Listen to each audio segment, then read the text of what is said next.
বুখারী শরীফের আরেকটি হাদিস শোনাই। একটা লোক 99টা খুন করছে। কয়টা? 99টি খুন করে একজন রাহেবের কাছে গেছেন, যে বলছেন ভাই আমি তো একটা বেকায়দার কাম করছি। বলে কি? কয় 99টা মানুষ খুন করছি, আমার কি গুনাহ মাফ হওয়ার কোনো পথ আছে? লোকটি বলছে কি সর্বনাশ, 99টা খুন করছো, তোমার আর কোনো উপায় নেই। লোকটি বলছে উপায় যখন নাই তোরেও আর আস্ত রাখবো না, ওরেও শেষ করছে। আমি কি গল্প শোনাইতেছি না, হাদিস বুখারী শরীফে এসেছে।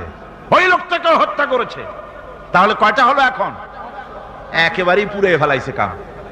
এবার হাঁটতেছে হতাশ হয়ে, কি করলাম, 100টা খুন করে ফেলাইছি, আমার কি আর উপায় আছে?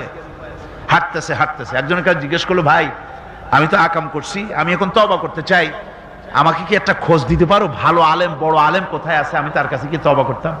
লোকটি বললেন, ওই যে দেখা যায় দূরে ওইখানে ওই গ্রামে একজন আলেম আছেন, একজন হক্কানি আলেম আছে, তার কাছে যাও। লোকটি রওনা করলেন। প্রতিমধ্যে আল্লাহ পাকের অর্ডার হয়ে গেল লোকটার জান কবজের জন্য। এখন লোকটার মৃত্যু হবে। 2 ধরনের ফেরেশতা এসে হাজির। গজবের ফেরেশতারা কয় যে 100টা খুন করছে, ওর জান আমরা কবজ করব। রহমতের ফেরেশতারা বলছে এই লোকটা তওবার জন্য পেরেশান হয়ে দৌড়াচ্ছে, ওর জান আমরা কবজ করব। 2 দলে ঝগড়া বেঁধে গেল। আল্লাহর নবী বলেন, ফেরেশতারা যখন ফয়সালা চাইলেন, আল্লাহ রাব্বুল আলামিন ফয়সালা দিয়ে দিলেন। জমিন মাপো, যে দিক থেকে এসেছে সেই দিক বেশি না, যে আলেমের কাছে তওবা করতে যাচ্ছে সেই দিকে বেশি। কোনটা বেশি? যেটা বেশি হবে তার উপরে ফয়সালা হবে। যদি পেছনে জায়গা বেশি থাকে, সামনে জায়গা যদি কম হয়, তাহলে রহমতের ফেরেশতারা জান কবজ করবে। আর যদি সামনে জায়গা বেশি হয়, পিছনে যদি কম হয়, তাহলে গজবের ফেরেশতারা করবে।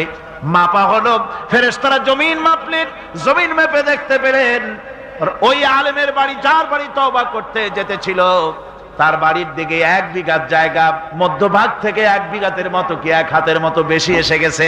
আল্লাহ রাব্বুল আলামিন মাপার পরে অর্ডার করে দিলেন, 1 বিঘা বা বেশি জায়গা যখন এসে গেছে তওবা করার জন্য, আমি তার গুনাহ মাফ করে দিয়েছি, রহমতের ফেরেশতা তার জান কবজ করবে।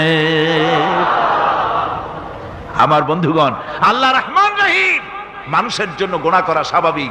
যত গুনাহ আমরা করেছি জীবনে, আল্লাহর কাছে মাফ চাইতেছি, আল্লাহ দয়া করে আমাদেরকে মাফ করে দাও। জোরে কোন আমিন, আরো জোরে বলেন আমিন। এই আশা আল্লাহ রাব্বুল আলামিনের কাছে থাকতে হবে।